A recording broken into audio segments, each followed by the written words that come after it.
A lot of people wanted to paint the narrative I was done. No, I'm fucking back, okay? Where things get blurred or confusing is like, what's the difference between a president and a CEO? I think to do it well, you have to give a lot of shits, and then you also have to be ruthless at times. The team's growing faster than ever. I was more nervous that Sharon was gonna come in and think I'm not as good as he thought I was. Alex, Layla, and I talking about me coming on, I told them that I'm really afraid to do that. Weird, right? But I never pay attention to these things. I know. I think next time we'll talk about it ahead of time, because what I try to do is address it on the last meeting. Anyways, You seem uncertain. no, I'm just thinking about, does he fit in with the team? I just go through each value. Competitively great. We're so heavily recruiting. I, at one point, was like, I need help, even just doing interviews. So I asked Alex to help with a few select roles that I felt like, he has proximity to. The honest answer I have is no. Why?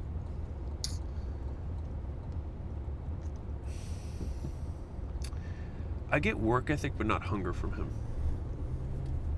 You know what I mean? Yeah, it's not So- competitively great. Sounds like we're just gonna make it a no. Keep looking. Yeah. I got 2 today. I filled 2 roles. That's great. So we got 2, and they're both sharp, they're both smart. They're not anything like the ones I interviewed a week ago that I stopped them from hiring. I feel really good. Great. You think we should buy this house? I don't know. You want to see it? Yeah. Let me ask you this though. How long have you been thinking about the need for a larger place? 2 weeks. It's a lot of space you need, because I need an office, he needs an office. That's 3 bedrooms already. All the excess space besides that, I was like, well, we could throw all these parties for the company. This place is so pretty. I know. I mean, it's like very nice. One question is, do you want an office in an extra bedroom or in a casita? Yeah, I know. I probably do it in a casita. I think it's important you have an office. No, I know. But I don't work that much from home. Man, this place looks so sick. I know. Well, Gerard doesn't know why we actually want this house, because look at this backyard. This is why I want the house, because it has a lazy river. And it's on the other side of the pickleball court. I thought you didn't like football. Yeah, but the team does. Yeah. So what do you think after seeing it again? I stand by my original assessment, which is that I don't think you could want. There's just like nothing. Like Frank and I were talking about it. It's like objectively, I don't think I've actually seen a nicer house, personally. No, me neither, honestly. I see a lot of houses, and that house is extremely special. Did you end up getting the house? We didn't get the house because there was somebody else that wanted the house that we didn't know, and we were told there's nobody else looking at the house. And so I got the flu 1 week, and we didn't put the offer in on time. And then when I got out of having the flu, I was like, are we gonna put an offer in? And then apparently somebody else had. Now back to the grind. I've been on that grind. That was a little break of the grind. Yeah, back to the grind. I know, there's a lot happening. So true. Basically, we had to, let a teammate go today. And so I was just on standby for the team and helping work through some of those transition and message things to the team. Yeah, it's been a weird spot because, the team's growing faster than ever. And I stepped into this quarter really excited for what I was going to focus on, and it got completely derailed. And so I feel like a sense of guilt of not doing a better job leading the team right now. And I think that they can feel it. I know they can always feel it. I said something to, Sarah, our head of people, the other day, and I was like, it feels like a very serious tone in the company. She's like, yeah, I know. Just the last few weeks, it felt very serious. And then I was like, I'm an idiot. Like, my company is a mirror of me. Because I have the seat that I do, I see so much more of what people experience outside of work and the ways that interplays and shows up for them. And I get to then, as a result of that, also see the ways that they are supported. And I think that this team does a really good job of seeing the humanity in each other. I'm still very much the CEO of Acquisition.com. I think it's hard for people to conceptualize how much horsepower it takes to run a multi-billion-dollar company to get to where we need to go. And so I had every single division rolling up into me. At some point, you're like, I need somebody else to help oversee these things and do the critical thinking, strategic planning, etc., to help. Old man, You focused? You were texting me. I didn't want to bother you. It's okay. How are you, pal? You smell nice. Showered. Yeah, well, that makes one of us. Dude, you're looking bigger. Yeah, I ate. This is how big I was when I was 250. Oh my God. I was so much bigger. my neck's like up here. Alex took a call with some dude named Sharon, and then he ended up like missing dinner. Like I didn't see him until like 9 p.m. that night, and he was like, "Oh, I was on with this guy," and I was like, "Who's this guy?" And he was like, "Oh, his name's Sharon. Like he played pro tennis, and then he like sold his business, and then he like built this huge business to billions, and like." And I was like, "Sure," because you know Alex is a little more trusting than me, and I was like, "Sounds like this guy's making up a bunch of bullshit." And he was like, "I actually feel like you'd really like him. Like I want you to meet him," which is not what he says all the time. You know, we became like friends, and he was like a mentor to me in so many ways because he run businesses bigger, and he helped us in starting acquisition.com, the idea for it, how we structured things. And so he's just been there since before the company even existed. So it's like kind of crazy because like he knows about everybody already because like we're also like best friends. So like we talk about everything going on. I just feel so lucky. Perfect. Well, you and I have some time later this afternoon, so we can we can jam on. I made a great breakthrough on the book launch that marries all of the good and bad. We're aligned on mission, we're aligned on values, we're friends, and we can work together like him, me, and Alex very well. It's just like so hard to find that. I like couldn't be more happy to have him come into the company. I just meeting everybody, getting the. Well, sweet. So our HR recruiting office, and then you go to the sales office, and it's like everyone. Yeah. It's like polar. It's like girly it smells like perfume, and then it's just like Chipotle. Yeah, it's cool. just talking to everybody. Yeah. It's gonna take a minute. So what are we gonna do? You're here now, So it's like we have 3 new executives essentially that are getting onboarded right now, which like I operate best is running the executive leadership team. And now it's like I'm gonna have a full executive leadership team to run. And it's new challenges, of course, like they're gonna have issues with each other. That's what's gonna come next, which I already can foreshadow. But I'm excited to focus on developing that team and then up-leveling all the leaders so that we can grow the company faster and then focusing on the next thing for acquisition.com. Hey. Oh my God, how are you? Good. How are you? Good. Good to see you. Nice to see you too. What? He's like, so you're here. Now what? Like, I'm like, bro.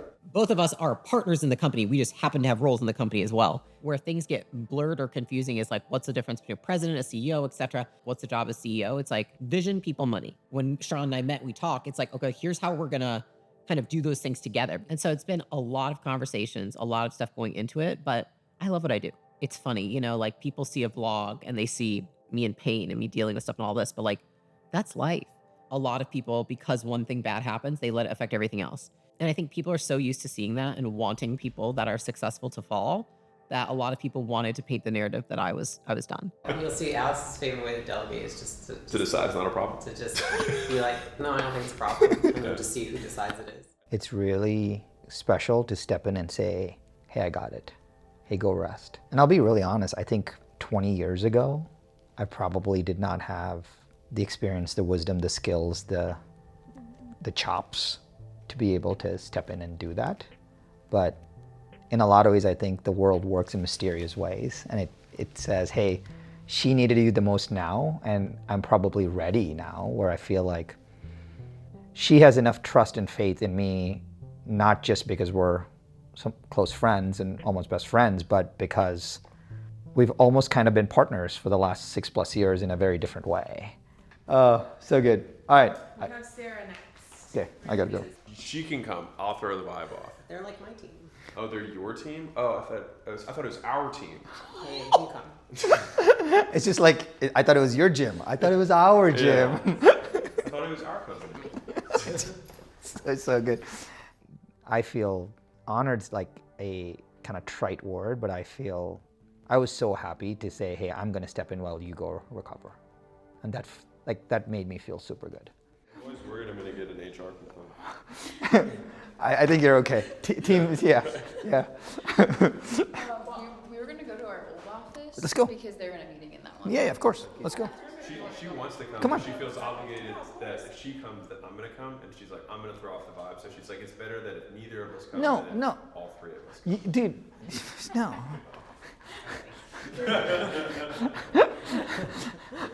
The fact that we have we don't all three of us need to be in the same place. Like that's what is fascinating and motivating to Alex. I'll tell you, it's taking really complex ideas, making it really simple, and sharing them with the world. Who wrote this? This is good shit. It's good stuff, you guys. I know, right? This is good. You guys, this is good stuff. This is good stuff. What's number 5? Russia's Imaginary. Yes. Like Alex is a master at that. And the interesting part is, it is fascinating and motivating to him to do that. You talk to Alex Hormozi and all he wants to talk about is, I love your business. It's extremely complex. Let me summarize it for you in 2 sentences and let me show you how to change it so you can grow it. Like he has the ability to take all of this stuff, distill it down, and turn it over back to you. The hardest part of business is staying focused. Who are the people who are 20 years ahead of me? What do their businesses look like? And what's interesting about this is that the vast majority of them have one massive business. And I'm saying this because this is something that has plagued me my whole career. I've just failed and messed it up enough times to be like, I just have to stick with one thing. And here's the fucked up part about this. Our life is so limited. We just don't have that much time. If you want to do big stuff, you just don't have that much time. And it's acceptance. I'm gonna wager there are a lot of things that are not fascinating and motivating for Alex. And we hopefully can create an environment where he does not do those things. I call those the zone of resentment. And the zone of resentment is a thing that you do that you don't want to do, but you feel like you have to. And the constant struggle that most entrepreneurs feel is between the zone of genius and the zone of resentment. I'm super excited to have you guys here. Something that you guys all called out, which I thought was really interesting because over the quarters it's changed, is just the strength of the people here. Alex and I have very, very different roles. Sharon and I have much more similar skill sets. I'll be like, do you see this? He's like, yeah, I see this. There's just so little times that we don't see the same thing. And so it's like, wow, these things I've been seeing are validated. A realization I've had for this season of my life is like, I have been supporting a lot of people and I often will do so to my own demise. But I realize how much you also need to build the business in a way that you never want to quit because you are supporting yourself with the people you surround yourself with. I appreciate the shit out of you guys for what you've done this last quarter. Some of you have stepped up in ways that I don't even know to help with me being out for weeks and kind of months mentally at a time. And so even though it feels like a setback sometimes, it's usually a set up for success. So I say all that because I know some of you are tiptoeing around. You're like, are you okay? I am here and I'm back. So I just wanted to kick it off with saying that, just the elephant in the room, as some of you, walk around like eggshells. I'm like, no, I'm fucking back, okay? So we're good. Big dog. Bro, appreciate you, man. Of course. Thank you, bro. Look at this guy. Look at this very real plant we have set up for you. So today we're filming some awesome content. And the main reason we're doing this is because a lot of the reasons why people come to our scaling workshops is to have systems in their business. So a big focus for today is to do some YouTube content related to building systems in people's businesses to give them an introduction on what they can do for that. And then maybe if they're interested, they'll come hang out with us and we can help them. Dude, I appreciate you guys doing this, man. Yeah. Thank you. My intention for today is just to get enough flow with you guys. Like if we get a good work product out of this, it's a huge win. Sound speeding? Sounds speeding. OBS is running? Running. All right. Ready to rock whenever you are. Yeah. I'm going to show you exactly how to build a system that runs and grows and scales, and even when you're not in the room. That's great.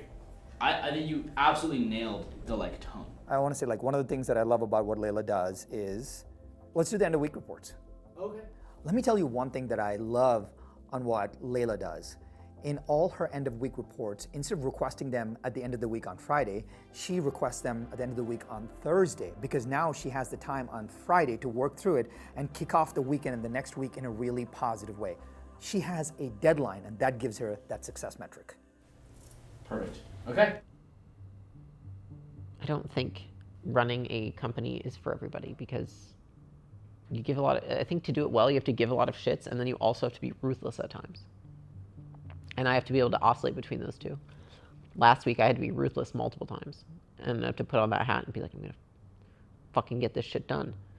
And I have to go back to like, okay, these are like my people, and I'm here to help them grow and support them and make sure they succeed and achieve their goals, and that this company succeeds and achieves its goals.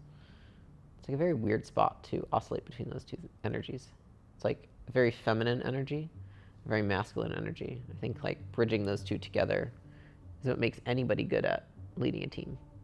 People don't realize, I will tell you this, the world does not understand the magic of Layla Hormozi. Like Layla's like my little sister, but she has a gift. And her gift is finding the best in people and helping them be in their zone of genius. No one understands that better than Layla. Hey, sweetie. Hi. Hey, sweetie. Everything good? No, I was waiting for Esther. Oh, hi. Into the building. Hi. Sorry, I can't turn. You're looking like a mermaid. Mermaid queen, I like this. You just, can I get you a little thing? Come on. I told him that since you were chilling on the couch, I would get the makeup chair. I know, I was like, I don't know if you guys have ever done anyone laying down. They were like, I mean, yes, but not when they were so Yeah, it's Vegas, everyone's drunk. I know. It is insane how Layla can look at you and know what you're amazing at, and she will obsess over making sure you get to do that thing. And I have never met anyone in my life that has so much love, so much care, so much skill, so much passion to be able to do that for people. Layla will put everybody before her because she's fascinated and motivated by bringing out the best in people. I mean, I have a daughter, and she's she'll walk into our closet and put on makeup, put on these shoes, and we have hardwood floors, so she's dancing. And so if you're downstairs, it's stiletto heels, so you can hear. It's not like you can't hear shoes, but you can hear her heels. Yeah. And she's like tap dancing. I'm like, Laura, you know? That's funny. I'll tell you. You talk about this being a confessional. I'll tell you, it's the kind of the process of Alex, Layla, and I talking about me coming on was really sensitive because I told them that I'm really afraid to do that because I didn't want to do anything to hurt our friendship. It interestingly made, most people will have like, it was nothing that we talked about was ever a negotiation of anything. It was just like, I'm like, do whatever you want, I just don't want to hurt you. I just don't want to let you down. Not only am I here for acquisition.com, but I'm also here to just support them, and that I also don't have to hold back with them. I can just say, Alex, you're being an idiot. And Layla, that's dumb. I'm like, I don't like this, and I don't have to give you a reason why. And there's enough mutual trust to say, that doesn't feel good. Let's actually like pause and think about this. And sometimes that's very hard for partnerships. You have a blanket. What if I just have a Snuggie on it? You look like a total boss. Yeah, all the girls go, Matching this. girl, take up space, you know? You know, just take up space. Don't worry about it. Don't let these men. Yeah, don't let these men dominate. Yeah, this is your area. It's gonna be short and fun. So, the fastest way to become the person that you want is to surround yourself with people who give you no choice but to become them. And so, I think Layla and I are very proud to announce that we're bringing in, for the first time ever in our career, a partner into our business at acquisition.com. Doing the first meeting with Sharon was more meaningful than the podcast because the podcast is telling people about what happened. But the first meeting we had together in the small conference room was when it happened. That was when it was like, this is real, like we've committed. And I told him, I was like, for the first like 20 minutes, I was like so nervous for no reason. And then immediately, by like the fourth meeting that day, I still have chills thinking about it. It felt like this is what should have been happening all along. It's kind of weird. I've never felt that before. I've never brought somebody in who I felt like could do what I do. So it's like very empowering. The vision I have for the business like continues to expand because I know it's possible now. Like it doesn't have to all be on me.